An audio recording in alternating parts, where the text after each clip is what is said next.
नमस्कार। राघव विकिपीडिया में फिर से आपका स्वागत है। और आज का टॉपिक है बिहार बोर्ड का 12th का, जो मैं आप लोग के बीच लेकर के आया हूँ। और मेरा पिछला आईडी किसी कारण से, मेरी ही गलती के कारण से वो अपना काम नहीं कर रहा है, इसलिए मैं दूसरे आईडी बना करके उसी नाम से आप लोग के बीच वीडियो लाता रहूँगा और अच्छे ग्राफिक्स से समझाता रहूँगा। और अगर ये वीडियो अगर आपको अच्छा लगे तो इसे लाइक, शेयर और सब्सक्राइब करना ना भूलें। सब्सक्राइब तो पक्का करें ताकि अगला वीडियो आपको मिल सके अगर कोई भी नया वीडियो डाले तो। दूसरी चीज़, हमेशा मैंने आपको बताया है कि मैं अपने टॉपिक में इंग्लिश का वर्ड मीनिंग भी बगल में लिख दिया हूँ ताकि बच्चों को खोजने और पढ़ने में दिक्कत ना हो। और हमारे बच्चे के लिए ये PDF फाइल के रूप में भी मौजूद होगा, तो वो हमसे कांटेक्ट करके PDF फाइल भी मांग सकते हैं। तो चलिए हम लोग देखते हैं। Today's topic is the Indian civilization and culture. पहला टॉपिक है आपके क्लास 12th का, पहला चैप्टर है आपके क्लास 12th का, जिसमें भारतीय सभ्यता और संस्कृति का जिक्र किया गया है, जिसमें महात्मा गांधी बताना चाहते हैं। देखिए, महात्मा गांधी, इसको लिखें क्यों महात्मा गांधी, जो ये तुलना करना चाहते हैं कि भारतीय संस्कृति और विश्व की संस्कृति जितने भी हुए हैं उसमें क्या अंतर है। और आज तक जितनी भी विश्व की संस्कृतियां हैं पुरानी से पुरानी, वो सारे के सारे विलुप्त हो गए, लेकिन आज तक हमारी भारतीय संस्कृति आज तक लुप्त नहीं हो पाई। इसके पीछे कारण क्या है? जैसे देखिए, ये आपको रेड इंडियन, जो कि अमेरिका की संस्कृति थी, ये देखिए पुराना मिस्र का, और ये देखिए हमारा भारतीय सभ्यता साधु संत का, जो आज भी आप लोग देखते हैं, इसमें ये दिया हुआ है, जो कि आज भी आप लोग देखते हैं। भारतीय संस्कृति इस तरह से हम लोग के बीच कायम है। तो आप लोग ध्यान रखिएगा, इसे लिखने वाले कौन है? महात्मा गांधी। और इन्होंने भारतीय सभ्यता का जिक्र किया है, भारतीय सभ्यता की खासियत इसमें बताया है। तो चलिए हम लोग इस टॉपिक को स्टार्ट करते हैं। तो सबसे पहले हम लोग महात्मा गांधी के बारे में देख लेते हैं कि महात्मा गांधी क्या थे, क्योंकि जब भी आप चैप्टर स्टार्ट कीजिएगा तो उसमें देखिएगा कि पहले महात्मा गांधी के बारे में बताया गया है। ये बुक का ही रूप है, बस सिर्फ इसे टाइपिंग कर करके मैंने एक अलग फॉर्मेट में आप लोग के बीच एक नया प्रारूप में देने की कोशिश किया है। अब बुक का हर एक एक लाइन मैं इसमें कोशिश किया हूँ सही सही डालने का। अगर कहीं दिक्कत हो तो आप मुझे बताएं या कमेंट करके इसके इसके दिक्कत के बारे में मुझे बता सकते हैं। चलिए स्टार्ट करते हैं। Mohandas Karamchand Gandhi 1869-1948, popularly known is known as Bapu or the father of nation, was more a spiritual leader than politician।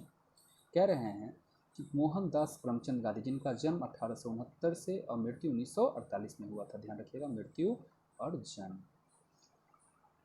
लोकप्रिय रूप से इन्हें महात्मा गांधी को बापू और राष्ट्र के पिता के रूप में जाने जाते हैं। वाज मोर, जो थे एक आध्यात्मिक नेता, किसके बनस्पत?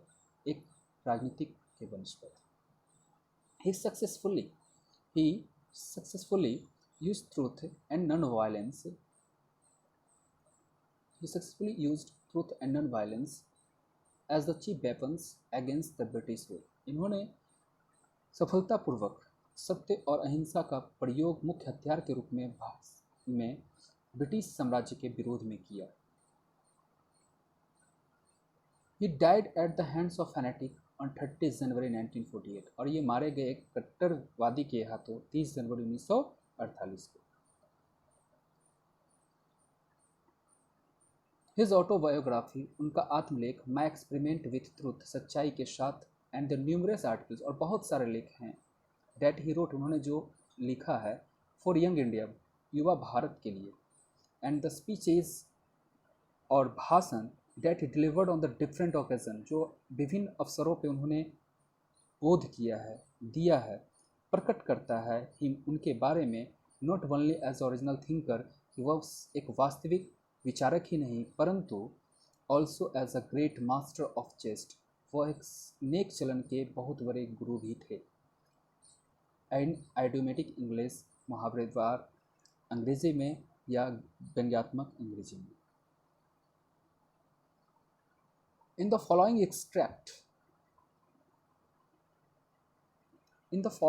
extract, Indian civilization and culture, Gandhiji talks about sound foundation of Indian civilization। नीचे दिए गए उदाहरण भारतीय संस्कृति और सभ्यता में उन्होंने बात किया है sound foundation of Indian civilization, स्वस्थ और सुरक्षित भारतीय सभ्यता की नींव के बारे में। विच हैज़, जो अभी भी successfully withstood the passage of time, समय के गुजरते समय के साथ साथ अभी भी वह सफलतापूर्वक खड़ा है या स्थिर है। The western civilization which has tendency to privilege materiality can't match the Indian civilization that elevates the moral being।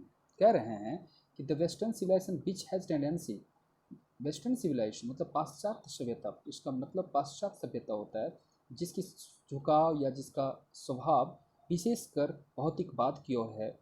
Can't match the Indian civilisation, कोई भी जो है भारतीय सभ्यता से मैच नहीं कर सकता, उसके समान नहीं हो सकता है।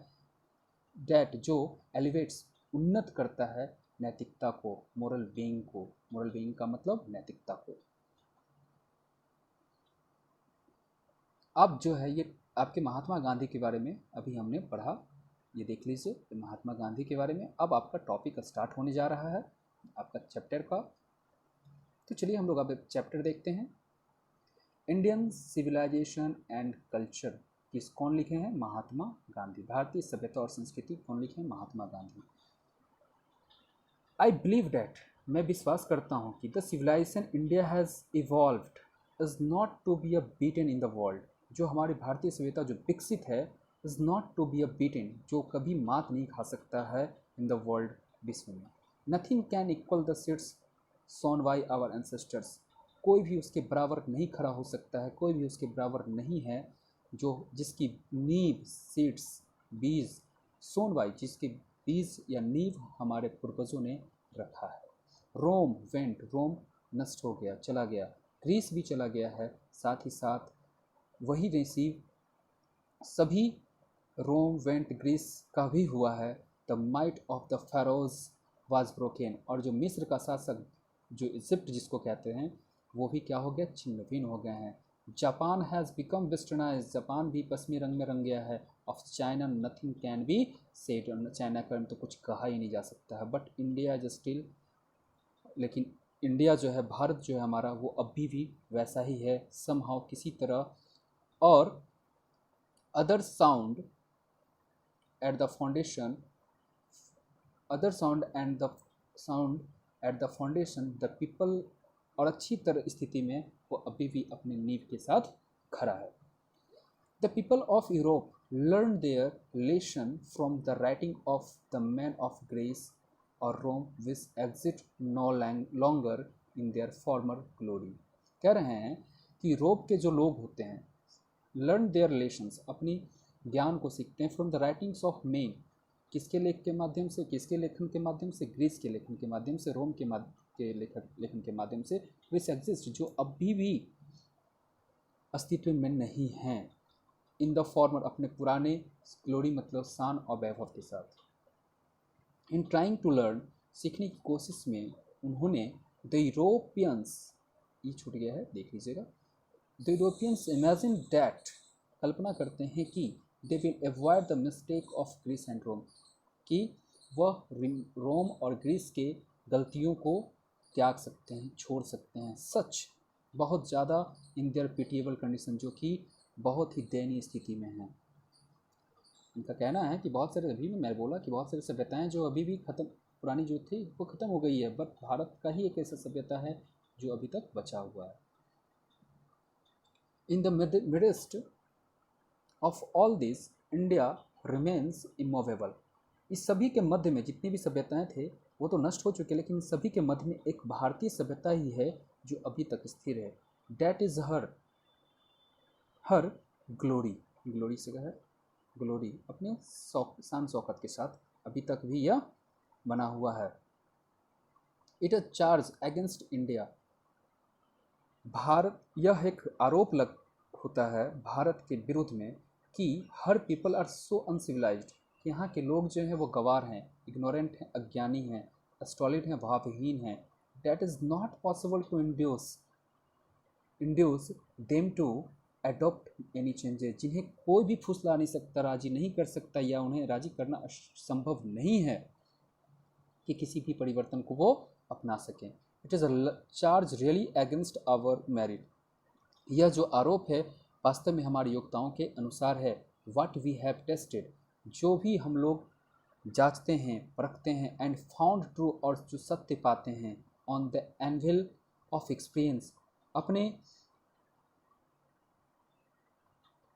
कसौटी पर या अपने अनुभव की कसौटी पर जो हम सही पाते हैं, वी डेयर नॉट चेंज, हम उन्हें बदलने की साहस नहीं करते हैं। मेनी ट्रस्ट, बहुत सारे हमला हुए, their advice upon India, Bharat की सलाह के रूप में, एंड सी रिमेन्स स्टडी, फिर भी यह जो है आज भी स्थिर है भारत की सभ्यता। This is her beauty, it the sheet anchor of our hope, इसकी जो सुंदरता है यह हमारा मुख्य हथियार है जो हमारी आशाओं का है।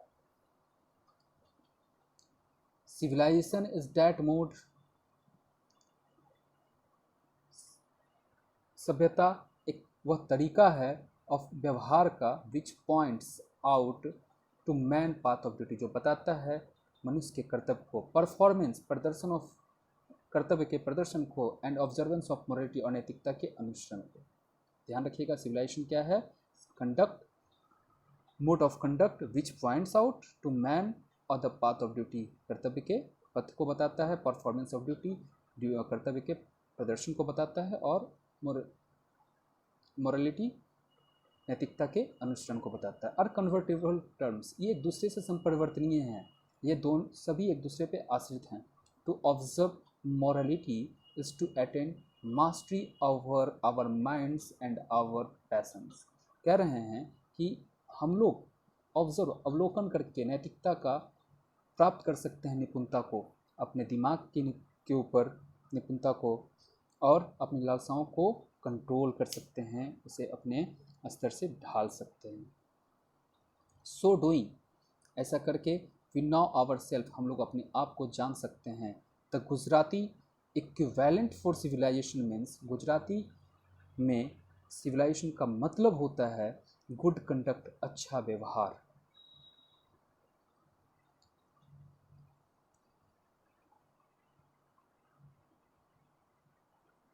If this definition be correct, यदि यह परिभाषा सही हो, देन तब Bharat, as so many writer have shown, has nothing to learn from anybody else, and this is as it should be।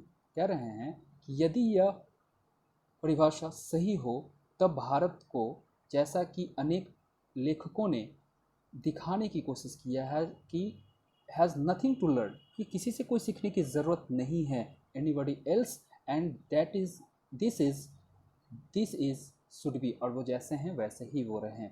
कह रहे हैं कि भारत की सभ्यता ऐसी है कि इसे सीखने की ज़रूरत है ही नहीं, जो बहुत सारे लेखक बाहरी लेखक सिखाना चाहते हैं, आप जैसे हैं वैसे ही अच्छे हैं। वी नोटिस डैट, हम लोग ध्यान देते हैं कि the mind is restless word, दिमाग जो है लगातार विचरण करता रहता है, यह एक रेस्टलेस वर्ड है जो कभी आराम नहीं करता है। द मोर इट गेट्स, जितना यह प्राप्त करता है, द मोर इट वांट्स, उतना ही वह चाहता है, एंड स्टिल रिमेन्स अनसेटिस्फाइड, अब फिर भी वह असंतुष्ट महसूस करता है। द मोर वी इंड्यूल्स, जितना हम इसमें लिप्त होते हैं, our patience the more unbridled, उतना ही हमारा लालसाएँ, इच्छाएँ अनियंत्रित होते जाते हैं, दे वीकेंड होते जाते हैं। आवर एंसेस्टर्स, हमारे पूर्वज, देयरफॉर, इसलिए, set a limit to our indulgences, इसलिए हमारे जो पूर्वज थे हमारी अतिभोग को लिमिट किया, नियंत्रित किया, लघु किया। द सॉ, उन्होंने देखा, दे सॉ, देखा, डेट हैप्पीनेस, उस सुख को, was largely a mental condition, जो हमें मन की स्थिति से प्राप्त होता है।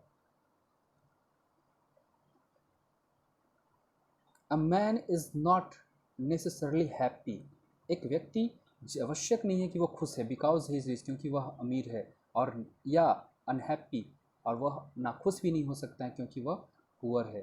The rich are often seen to be happy,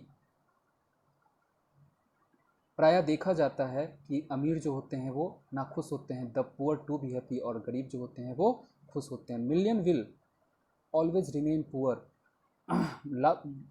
millions में जो हैं बहुत सारे क्या होते हैं, शेष रहते हैं जो गरीब होते हैं। Observing all this our ancestors, इस सभी गरीबों को देख करके हमारे पूर्वजों ने us from luxurious and pleasures, हमारे पूर्वजों ने ऑब्जर्व किया, अवलोकन किया है विलासिता का और आनंद का।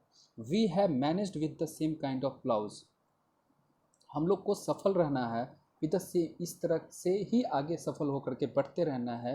As existed thousand of years ago, जिस प्रकार से हमारा अस्तित्व हजारों वर्षों से बना हुआ है। वी हैव रिटेन्ड, हम लोग निवास करते हैं या कायम रखते हैं the same kind of cottage, अपने आप को उसी कुटिया में, डैट जो we had in former times and our indigenous education remains, जो हमारे पुराने समय में जो कुटिया में हमारे पूर्वज रहते थे और जो स्वदेशी शिक्षा प्राप्त करते थे, उसको ही हमें शेष बचा के रखना और उसी से ज्ञान प्राप्त करना है जैसा कि वो पहले किया करते थे। वी हैव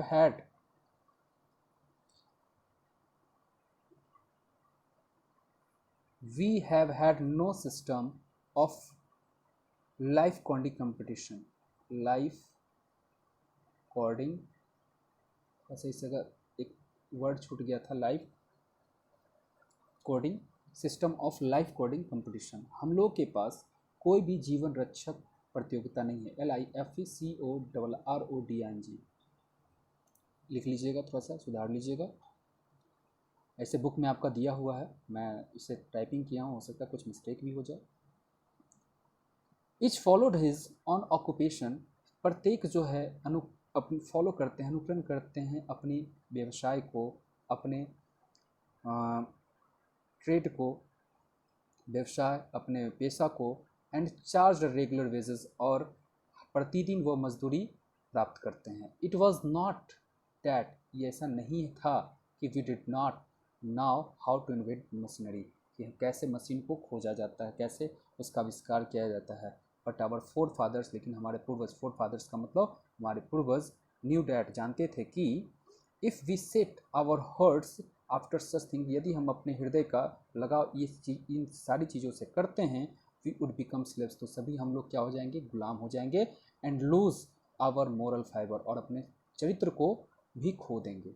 अगर हम पाश्चात्य के देशों के बारे में बात करते हैं तो वो बहुत सारे मशीन खोजा करते थे, लेकिन ऐसा नहीं कि हमारे पूर्वज नहीं जानते थे, वो भी जानते थे, लेकिन वो जानते थे कि अगर हम लोग इस चीज़ के पीछे बढ़ेंगे तो हम लोग मशीनों का गुलाम हो जाएंगे और अपने चरित्र को खो देंगे। वे लोग therefore after due deliberation decided that we should only do what we could with our hands and feet, कह रहे हैं कि वे इसलिए बहुत विचार करने के बाद निर्णय लेते हैं कि हम लोगों को वही काम करना चाहिए जो हमारे हाथ और पैर से हो सके, और उसी में आनंद महसूस हमें करना चाहिए। दे सॉ डैट, उन्होंने देखा कि our real happiness and health consisted in a proper use of our hands and feet, उन्होंने देखा कि वास्तविक खुशी और वास्तविक स्वास्थ्य अनुकूल होता है हमारे शरीर के हाथ पैर के कार्य करने से। इसका मन का मतलब कहना था कि हम अगर स्वस्थ हैं तो वही हमारी वास्तविकता, वास्तविक खुशी है, और वही हमारा वास्तविक स्वास्थ्य है। दे फर्दर, आगे रिजन तर्क उन्होंने दिया है कि large city were a snare, बड़ा शहर जो है एक जाल है, एंड अ यूजलेस इनकम्बरेंस, एक अनुपयोगी भार है, एंड डैट, और वह people would not be happy, और वहाँ लोग जो हैं रहते हैं वो खुश नहीं हैं उनमें। That there would be gangs of thieves, वहाँ चोरों के गैंग्स पाए जाते हैं, रॉबर्स के गैंग्स पाए, लुटेरों के गैंग पाए जाते हैं, वेश्याएँ होती हैं वहाँ, एंड वाइस फ्लोरिशिंग, वैमनस्यता में समृद्धि पाया जाता है इन देम, उन शहरों में। And the poor man would be robbed by rich man, और वहाँ गरीब लोग लूटे जाते हैं अमीर लोगों से। They were therefore satisfied with a small village, इसलिए वे लोग संतुष्ट थे अपने पुराने छोटे से गांव में ही।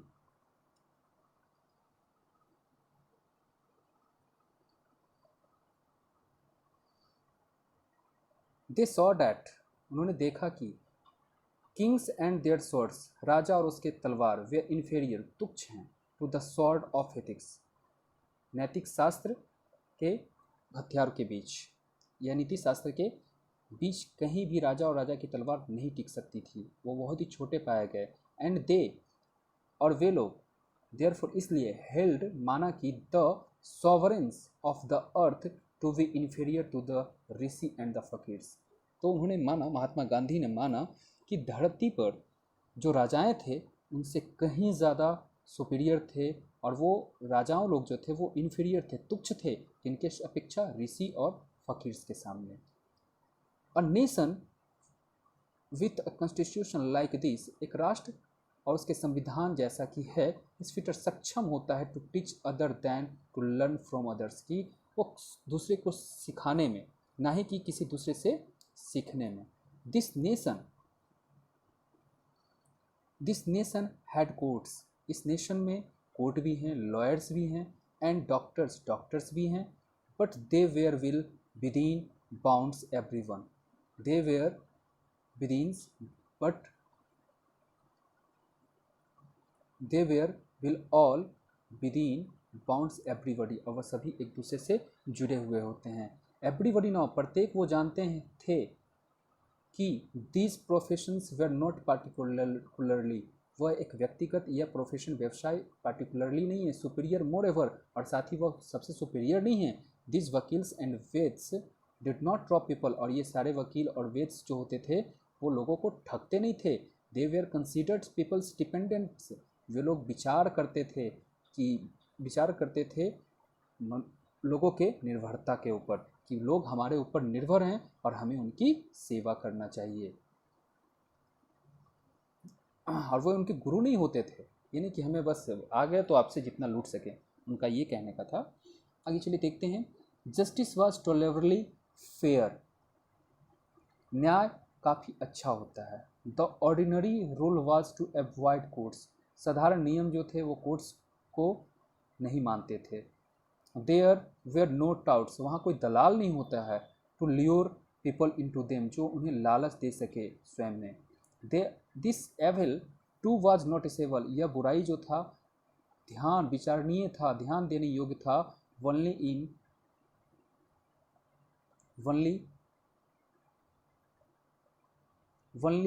इन एंड अराउंड कैपिटल्स, जो कि देखा जाता था सिर्फ राजधानियों के बीच में। The common people lived independently, और साधारण लोग स्वतंत्र पूर्वक रहते थे। एंड फॉलोड देयर एग्रीकल्चर, और अपने कृषि के व्यवसाय को वो अनुकरण करते थे। दे इंजॉयड ट्रू होम रूल, और वो इंजॉय करते थे अपने स्वराज्य को, वो आनंद लेते थे अपने स्वराज्य का। फिर देखिए क्वेश्चन है जो कि मैं आगे भी बताऊंगा, इसका मैं बना करके वीडियो भी दूंगा इस सारे क्वेश्चन का, तो आप लोग खुद भी इसको एक बार देख लीजिएगा और बनाने की कोशिश कीजिएगा। ऊपर पर जितने भी अभी तक मैं पढ़ाया हूँ उसी से ये क्वेश्चन है, आप लोग भी कोशिश कीजिएगा, बाकी मैं बाद में बताऊँगा। चलिए तो हम लोग आगे फिर पढ़ते हैं। The Indian civilization as described by me has been so described by its votaries, भारतीय सभ्यता जैसा कि मेरे द्वारा व्याख्या किया गया है वैसे ही यह इसके अनुयायियों के द्वारा, जो इसे मानते हैं या जो इनसे पढ़े हैं, उनके द्वारा भी व्याख्या किया गया है। In no part of the world, विश्व के कोई हिस्से में, एंड अंडर नो सिविलाइजेशन, और किसी सिविलाइजेशन सभ्यता के अंदर नहीं, have all man attend perfection, की प्रत्येक व्यक्ति जो है निपुणता को प्राप्त कर सके। The tendency of Indian civilization, लेकिन वहीं जब हम देखते हैं अपनी भारतीय सभ्यता की ओर, is to elevate the moral being, तो हमारे वो नैतिकता को बढ़ाता है, विकास करता है। That of the western civilization is to propagate, पाश्चात्य सभ्यता प्रसारित करता है इमोरलिटी को, अनैतिकता को। द लेटर इज गॉडलेस, और बाद में वह भगवान के ऊपर भरोसा नहीं करता है। The former is based on believe in God, वहीं पहले के लोग विश्वास भगवान के ऊपर नहीं करते थे। सो अंडरस्टैंडिंग, इसलिए समझने योग्य है, एंड सो बिलीविंग, विश्वास करने योग्य है। इट बिहोव्स, उपयुक्त होता है, यह उपयुक्त है, every lover of India to clings to the old Indian civilization even as a child clings to the mother breast. कह रहा है तो थोड़ा सा ध्यान देना है। It behoves, every lover of India, Bharat के चाहने वाले के लिए, सभी के लिए यह उपयुक्त है कि जो इनसे जुड़ा हुआ है, टू ओल्ड इंडियन सिविलाइजेशन, जो भारत के प्राचीन सभ्यता से जुड़े हुए हैं, उन सभी के लिए उपयुक्त है। इवन एज अ चाइल्ड, जैसा कि एक बच्चा अपने माँ से चिपका हुआ होता है।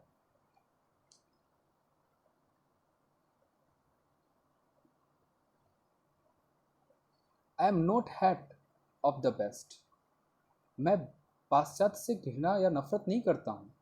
I am thankful to the west for many a thing, मैं धन्यवाद देता हूँ बेस्ट को, पश्चिम को मैं धन्यवाद देता हूँ बहुत सारी चीज़ों के लिए। I have learn western literature, मैंने सीखा है पाश्चात्य लिटरेचर से। But I am thankful to modern civilization, परंतु मैं धन्यवाद देता हूँ आधुनिक सभ्यताओं को भी, फॉर टीचिंग मी, जो मुझे सिखाया है, डैट की इफ़ आई वांट इंडिया, यदि मैं भारत को राइज करना चाहता हूँ, सफल बनाना चाहता हूँ, आगे बढ़ाना चाहता हूँ, टू इट्स फुलेस्ट हाइट, इसको अपने सर्वोच्च शिखर पे पहुँचाना चाहता हूँ। I must tell my country man, तो मुझे अपने भारत के लोगों से स्पष्ट बोलना चाहिए कि after years and years of experience of modern civilization, जो कि मैंने बरसों अब आधुनिक सभ्यताओं से प्राप्त किया है। I have learned one lesson, मैं एक सीख लिया हूँ इससे, कि यह and that it is that we must at all cost, कि हमें हमेशा इससे दूर रहना चाहिए। What is modern civilization? Modern civilization है क्या? It is the worship of material, यह जो है सिर्फ वस्तुओं की पूजा है। It is the worship of brute, यह भाव सुनताओं की पूजा है, हम लोगों में भाव सुनताओं की पूजा है। इट इज़ अनएडल्ट्रेट मटेरियलिज्म, यह अनुपयुक्त भौतिकवाद का बढ़ोतरी करता है। And modern civilization is a nothing, कुछ नहीं है, if it does not think, यदि इसके ऊपर ना सोचा जाए, प्रत्येक पहलुओं पर ना सोचा जाए, इसके विजयी होने के पहलुओं पर ना सोचा जाए, ऑफ मटेरियल सिविलाइजेशन, इस भौतिकवाद के ऊपर, तो ये कुछ भी नहीं है। कह रहा है कि अगर इसके विजयी होने के हर एक स्टेप पे ना सोचा जाए, जिस तरह के अंदर इसमें क्या है, आपको सिर्फ वस्तुओं की पूजा है, भाव सुनता है, सिर्फ आदमी अपना फायदा देखता है, तो यह बहुत ही घातक हो जाएगा। चलिए आगे देखते हैं।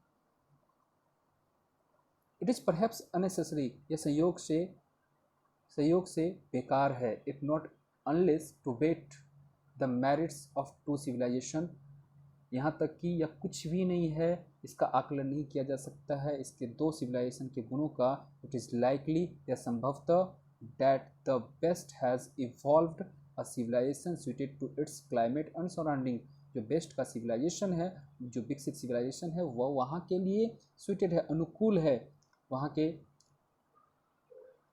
क्लाइमेट के लिए, वहाँ के परिदृश्य के लिए, वहाँ के देश के लिए, वहाँ की जगहों के लिए।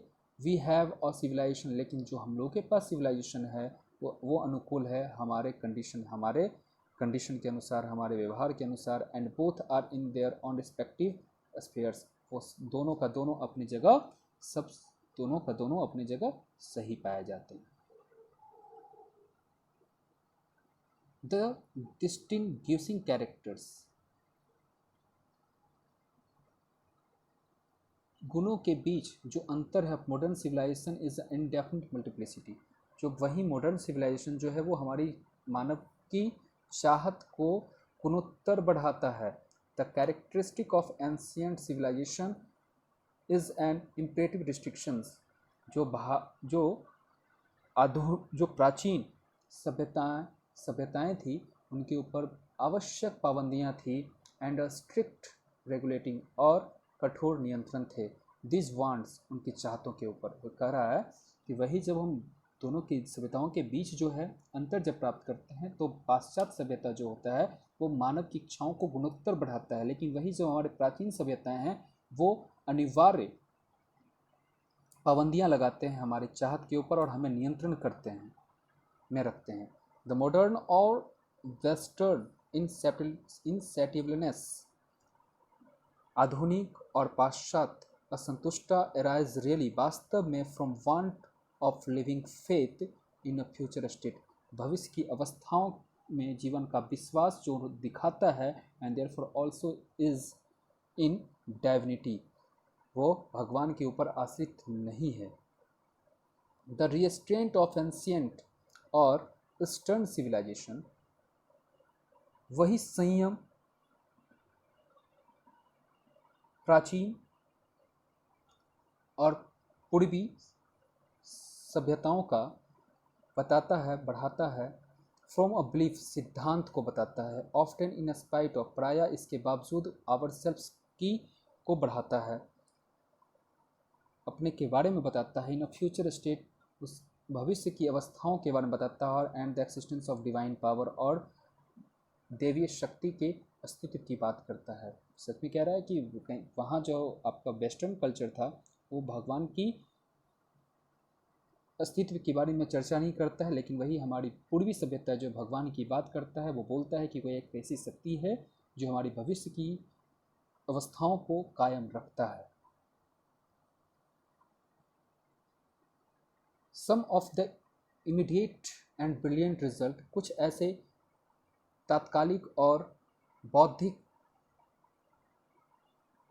परिणाम आए हैं ऑफ मॉडर्न इन्वेंशंस, आधुनिक आविष्कार का, आर टू मैटिंग, जो कष्टप्रद तो है, टू रेसिस्ट, प्रतिरोध, जिसका प्रतिरोध भी होता है, but I have no manner, परंतु मेरे पास कोई उसका ढंग नहीं है, ऑफ डाउट, और कोई संदेह भी नहीं है, that the victory of man lies in that resistance, की इन सारे प्रतिरोधों में मनुष्य का विजय होता है।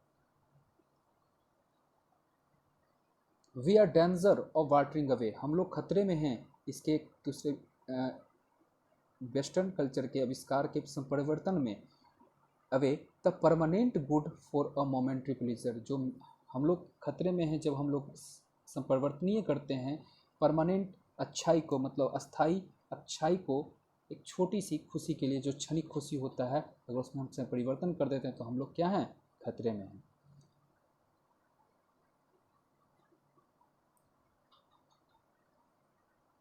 Just as in the West they have made wonderful discoveries.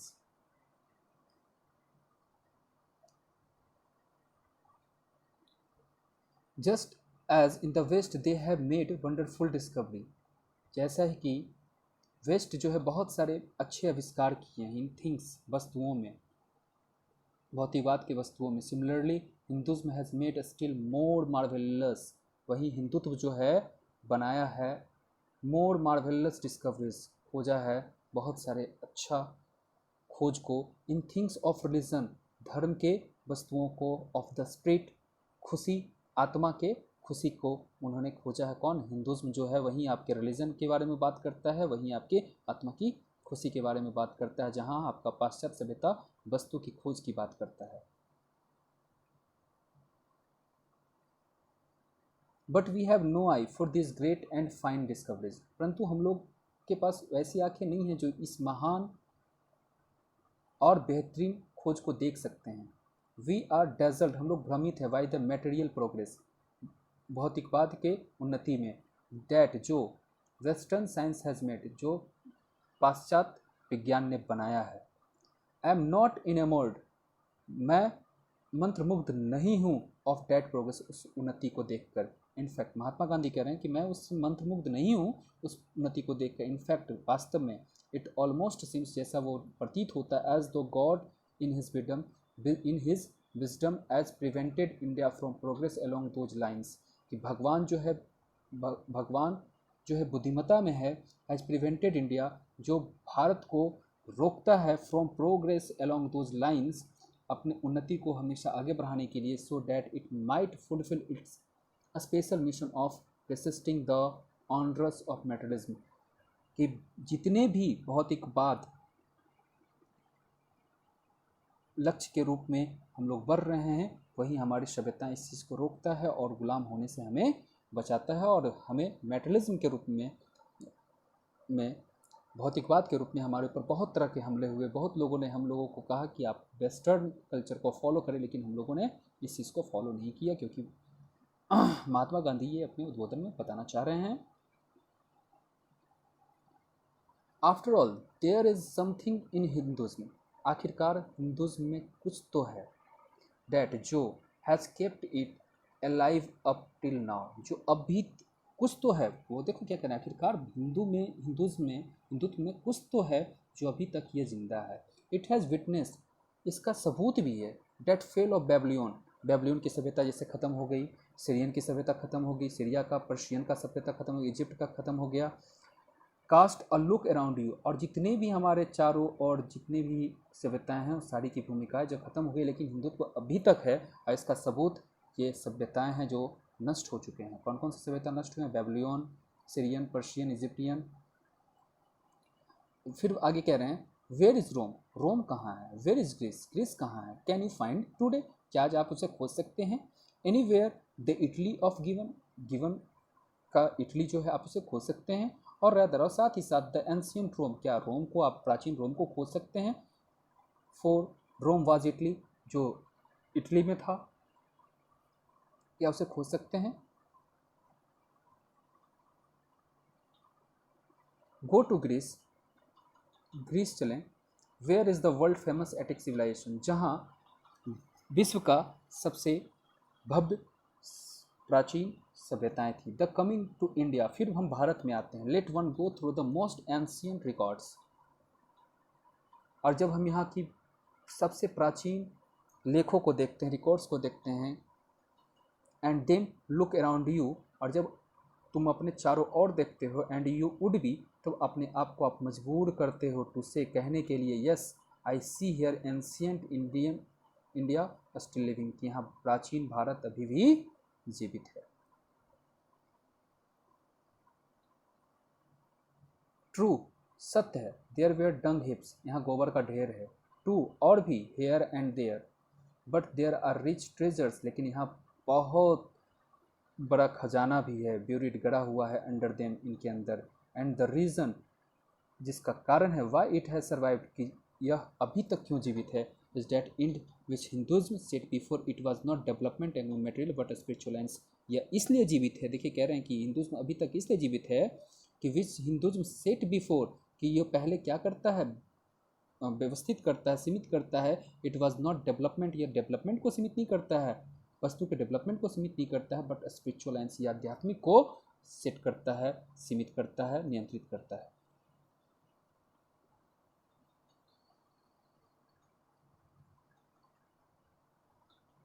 Our civilisation, हमारी सभ्यता है, आवर कल्चर, हमारी संस्कृति, आवर स्वराज, हमारा स्वराज्य, depend not upon multiplying our wants, यह सभी जो है हमारी गुणोत्तर चाहत पर निर्भर नहीं करता है, यह निर्भर क्या करता है, सेल्फ इंटेलिजेंस पे, आत्म संयम पे, but upon restricting wants to self training, और आत्म त्याग के ऊपर यह डिपेंड करता है। European civilization is no doubt, European civilization is no doubt suited for the Europeans, European का जो सिविलाइजेशन है, सभ्यताएं हैं, निस्संदेह वहाँ के लोगों के लिए अनुकूल है, सुइटेड, अनुकूल है, but it will mean ruin for India, लेकिन यह भारत के लिए नष्टकारी होगा। इंडिया, इफ़ वी इंडेवर, यदि हम लोग प्रयास करते हैं तो कॉपी इट, इसका कॉपी करने में, इसका प्रतिलिपि करने में, this is not to say that we may not adopt and assimilate, this is not to say, यह भी मैं नहीं कहता हूँ कि वी नॉट एडॉप्ट, कि हमें इसे से ग्रहण नहीं करना चाहिए, इसे अपने में शामिल नहीं करना चाहिए। वाट एवर मे वी गुड, जो अच्छा हो उसे हमें शामिल करना चाहिए अपनी सभ्यता में, एंड कैपेबल ऑफ एसिमुलेशन, और जो मिलाने योग्य हो, जो शामिल करने योग्य हो हम लोग के द्वारा, उसे हमारे अपनी सभ्यता में शामिल करना चाहिए। It does not also mean, इसका मतलब ये नहीं है कि even the Europeans will not have to put with whatever evil might, इतनी सारी बुराइयों के बाद भी इसे ग्रहण नहीं किया जा सकता है, हैवर क्रेप्ट इनटू इट, कि इसे टाला भी नहीं जा सकता है।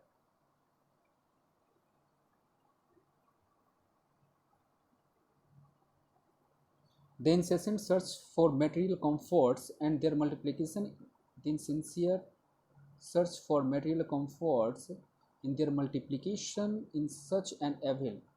कह रहा है कि निरंतर जो खोज हुआ है भौतिकवाद का और आराम का, एंड देयर मल्टीप्लिकेशन और उसकी गुणोत्तर बढ़ोतरी का, in such as an in evil, यह एक वास्तव में एक बुराई है, एक गलत है। एंड आई मेक बोल्ड, और इसलिए मैं अपने आप को साहसपूर्ण कहता हूँ कि that the Europeans themselves will have to remodel, Europeans को इसे पुनः देखना चाहिए और रिमॉडल पुनः निर्माण करना चाहिए आउटलुक, इसके बनावट को, if they are not to perish, यदि वे लोग नष्ट न हो जाएं, under the weight of the comforts, आराम के बोझ के तले अगर वो जब तक नष्ट न हो जाएं, विच दे आर बिकमिंग स्लेव्स, और वो आगे जा कर के कहीं ऐसा ना हो कि वो गुलाम हो जाएं। इट मे बी डैट, यह भी हो सकता है कि माई रीडिंग इज़ रॉन्ग, मेरा पढ़ा हुआ गलत हो सकता है, बट आई नो, परंतु मैं जानता हूँ कि फॉर इंडिया, भारत के लिए, to run after the golden fleece is to court certain death, कि भारत के लोग अगर इस सुनहरा वक्त नहीं, फ्लेश का मतलब सुनहरा ऊन होता है, ऊन, यदि भारत के लोग इस सुनहरा ऊन के पीछे को भागेंगे या इसको आमंत्रित करेंगे तो निश्चित ही उनका डेथ हो जाएगा, वो मर जाएंगे।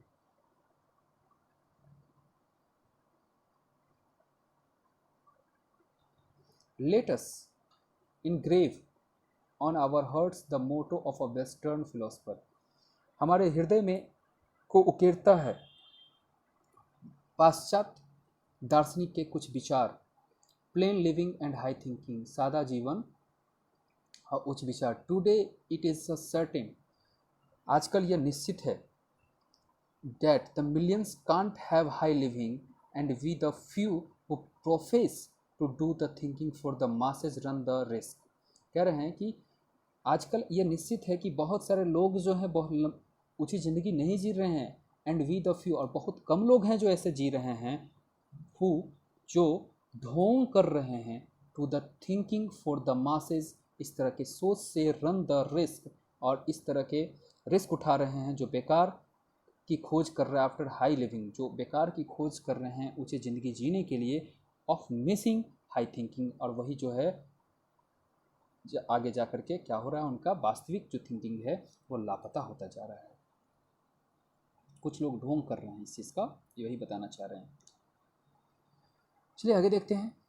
Civilisation is the real sense of the term, civilization का वास्तविक मतलब होता है, consist nothing the multiplication but in the deliberate and voluntary destruction of wants, कि अपनी चाहत को लगातार बढ़ाना नहीं चाहिए, परंतु जानबूझकर और स्वेच्छा से कुछ उसके ऊपर पाबंदियां अपनी चाहतों के ऊपर लगाना चाहिए। This alone increase and promotes contentment, यह केवल बढ़ाता है और प्रोत्साहित करता है संतोष को, real happiness and capacity for service, यदि आप कुछ रिस्ट्रिक्शन अपने ऊपर जानबूझकर रखते हैं तो अपनी चाहतों के ऊपर, तो ये क्या बढ़ाता है, आपकी वास्तविक खुशी को देता है, और कैपेसिटी फॉर सर्विस, और आपकी सेवाओं की क्षमता को बढ़ाता है।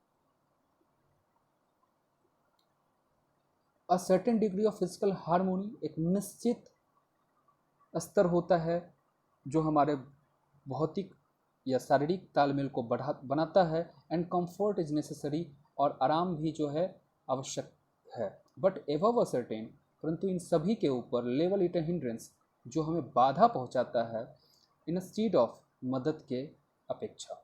Therefore the ideal of creating an unlimited of wants and satisfying them seems to be a delusion and a snare, इसलिए कुछ आदर्श जो बनावट हैं, जो हमारी अनंत चाहतों को संतुष्ट करने में लगाते हैं, दे सीम्स, वो आगे जा करके प्रतीत होते हैं कि वह एक भ्रम है और एक फंदा है। द सेटिस्फैक्शन ऑफ वंस, संतुष्टि अपने आप का, फिजिकल नीड्स, शारीरिक आवश्यकताओं की पूर्ति के लिए, इवन यहाँ तक कि द इंटेलेक्चुअल नीड्स, और बौद्धिक जरूरतों को भी पूरा करने वाला, ऑफ वंस नैरो सेल्फ, वह स्वयं में अपने आप में एक संकीर्ण होता है, must meet at a certain point a dead stop, ये सभी को जिसके अंदर शारीरिक और इंटेलेक्चुअल बौद्धिक ज़रूरतों को पूरा करने के लिए जो अपनी संकीर्णता को जब तक अपने एक सर्टेन पॉइंट, एक निश्चित बिंदु तक ला करके मृत नहीं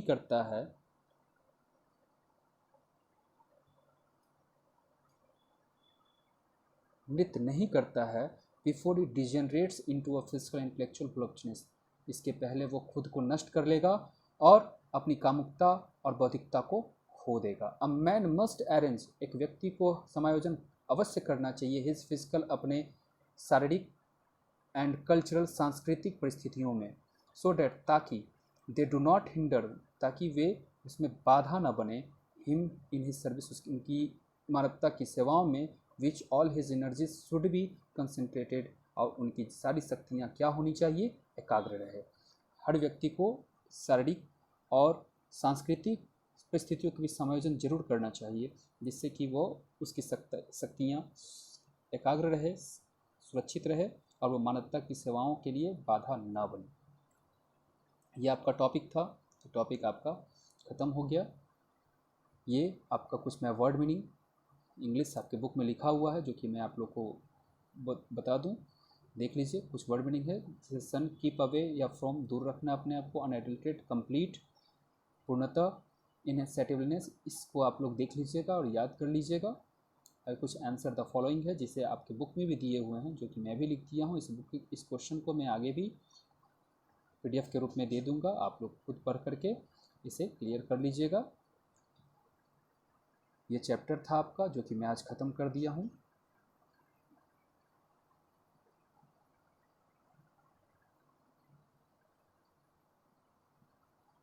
ये आपका चैप्टर है जो मैं आपको ख़त्म कर दिया हूँ। यहाँ से ये चैप्टर, अगर आपने इससे कुछ सीखा है तो इसे लाइक सब्सक्राइब करना ना भूलें, ताकि अगला वीडियो मैं फिर से अच्छा प्रयास से बना करके आप लोग के बीच दूँ। तब तक के लिए धन्यवाद।